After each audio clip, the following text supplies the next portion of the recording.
In the Ardell territory, a small provincial estate, no different from a magical wasteland, becomes the birthplace of a child, our main character. Amidst the jungle stands a mansion, surrounded by beautiful green forests that seem no less than heaven itself.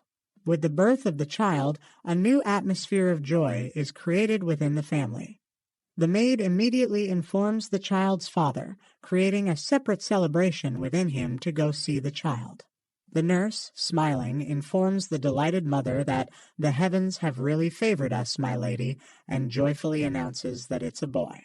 The mother cradles the baby in her arms, playing with his hands affectionately, and remarks that he looks just like the landlord. The nurse asks the mother if she has thought of a name for the baby. Luin's mother had already chosen his name beforehand, declaring that they would name him Luin Ardell. The baby is born perfectly healthy and robust, with a very charming appearance. Upon seeing Luin, his mother is filled with hope that he will become the light of the world. Luin stands out as different from others right from birth. The scene shifts to a few years after Luin's birth, where he is mentioned in a library, engrossed in reading a book. Behind him stand his father and their friend, engaged in conversation.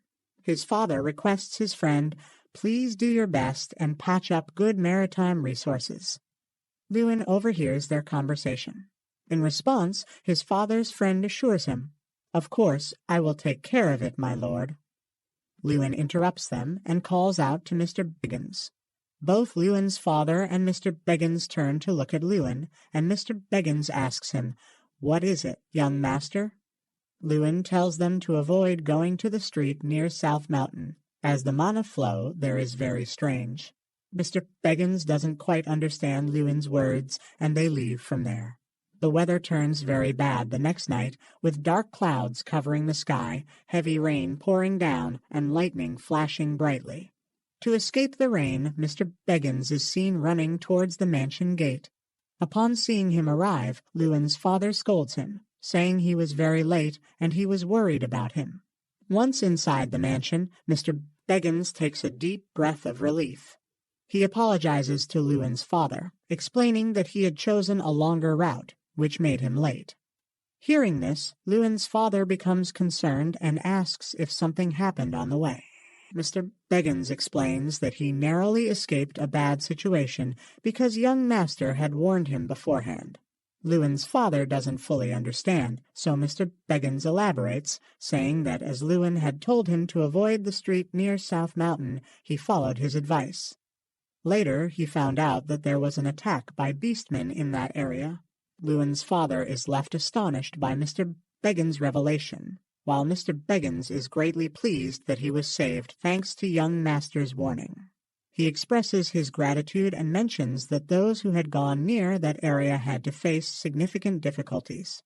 Upon hearing this, Luin's father is lost in thought. Mr. Beggins gestures towards Luin and asks, "Do you think the young master can feel the mana in the air?" However, Luin's father isn't sure about Mr. Beggins' suggestion. However, for a moment, he considers that if this were true, Luin Ardell could become the future of the Ardell family. From that day onwards, Luin continues to showcase his talent in magic daily.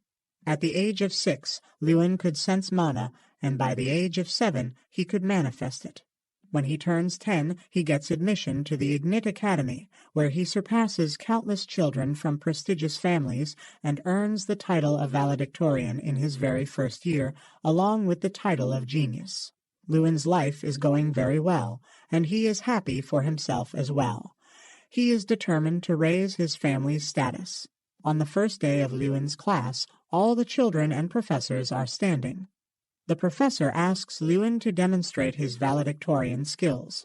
Luin confidently steps forward, but as he casts the fireball, he fails to hit his target because his body isn't releasing magic. The professor continues to shout, urging Luin to release it quickly. Luin is putting all his effort into it, but he doesn't understand what's happening to him. The other children in his class are also puzzled by his situation. Luin finally realizes that he has Magic Evocation Disorder. Feeling defeated, he lowers himself to the ground, understanding that he is unable to evoke magic as others can. His body lacked the innate ability to release magic even 1 meter from his body. After learning this, Luin is utterly defeated. He kneels in the middle of the class, tears streaming down his face, realizing that his body is the worst for a magician. Soon after, everyone learns that Luin comes from a common family and has no talent. The behavior of the other children towards him changes drastically. They no longer speak to him with the same joviality and laughter as before, but instead ignore him or treat him with disdain. And one day, when Luin is leaving the hall, 2 boys are coming towards him, and one of them intentionally bumps into him, teasingly asking, "Are you all right?" His companion teasingly says, "You just touched a disabled bastard. What if you become a disabled too?" In response, the other boy says, "Damn it, I better wash it off," and both laugh loudly while mocking Luin. But Luin listens quietly to their words and watches them. His miserable condition is solely because even after joining the Magic Academy, he cannot perform any magic. The boy standing in front of Luin notices his silent reaction and asks him, "What's with that look?" He becomes angry and says, "How dare an arrogant bastard who can't even perform magic look at me like that?" And he hits Luin hard. But by this point, Luin has become so weak that he doesn't even try to fight back. After this incident, he goes outside alone and sits down, crying loudly to himself, wondering if he will ever become a magician. Luin Ardell, the name that had enrolled into the academy with the best grades. The name that was more promising than anyone else.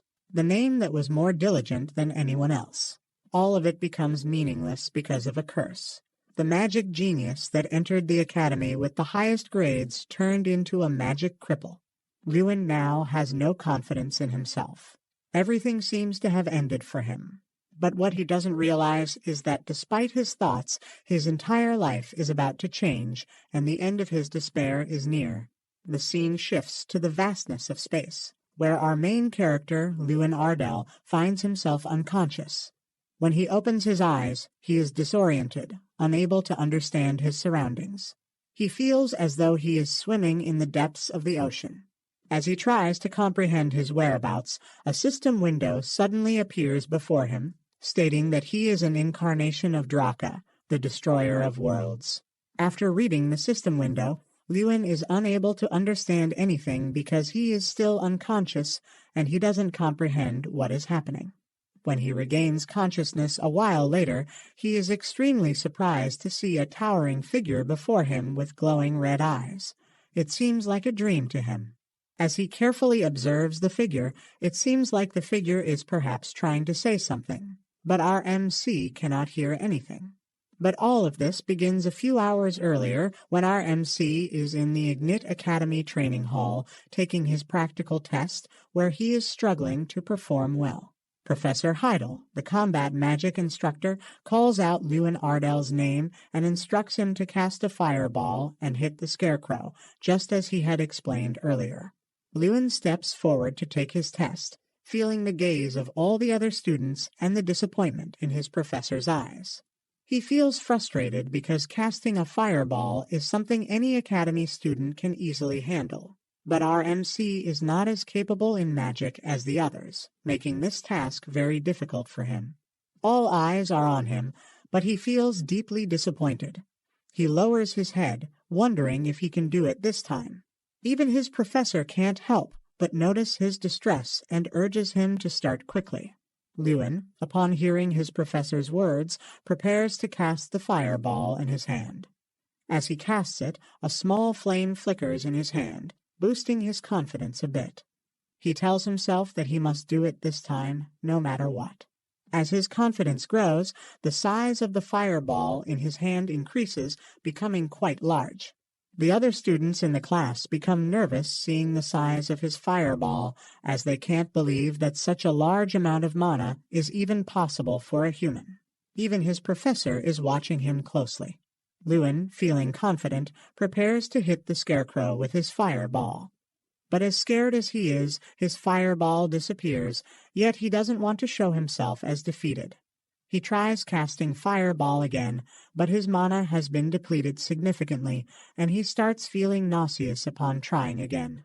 Due to this setback, his confidence plummets again, and he tells his professor that he can't do this test. However, his professor doesn't listen to him and insists on him trying again.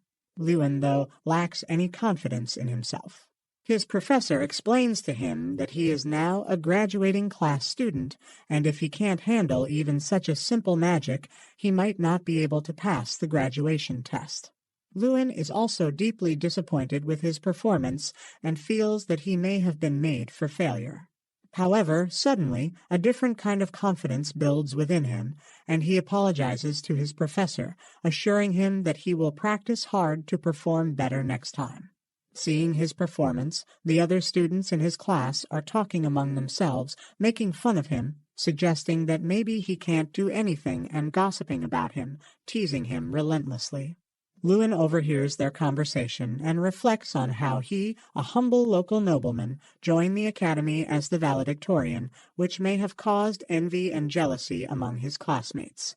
He knows he can handle the bullying from these students, but inside he feels hopeless. For the past 6 years, he has been trapped in a curse, causing him great distress due to his Manga Evocation Disorder.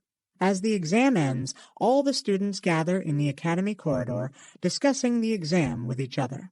Luin arrives at the corridor and is immediately greeted by 2 students who start teasing him. They continue their taunts for a while, but Luin tries to ignore them and walks away, attempting to keep his composure. However, when they start mocking his family, Luin loses his temper. In a fit of rage, Luin turns around and delivers a powerful punch to one of the boys, causing him to bleed profusely from the mouth and fall to the ground. Despite being knocked down, the boy doesn't relent and tries to retaliate, while his friend also moves forward to attack Luin. However, Luin swiftly dodges the incoming attacks and delivers another strong blow, sending the second boy flying backward. The blonde-haired boy, infuriated by the altercation, begins to cast combat magic, launching lightning attacks at Luin, intent on harming him in retaliation for his friends. The professor also witnesses the situation and immediately rushes forward from behind to save Luin. Luin finds himself unable to move his body, and despite his professor's attempts to stop the blonde-haired guy, his pleas fall on deaf ears. The blonde-haired guy launches his attack on Luin, and Luin feels like everything might come to an end. But when he opens his eyes, he finds himself in a space before Draka, where he discovers a new artifact. Confused and disoriented, he struggles to understand what is happening and what course of action to take next. Luin hears a voice calling his name, feeling like Draka is calling him. When he opens his eyes, he sees Helen, a high-class healing magician, repeatedly trying to wake him up. As Luin sees Helen in front of him, he becomes eager and starts asking her where he is and gets up from the bed to leave. But Helen stops him from getting up and tells him that he is in the recovery room. Luin begins to feel dizzy and sits back, holding his head. He wonders if he might have died and feels extremely confused about what he was seeing a while ago. To clear his confusion, Luin asks Helen how long he had been unconscious.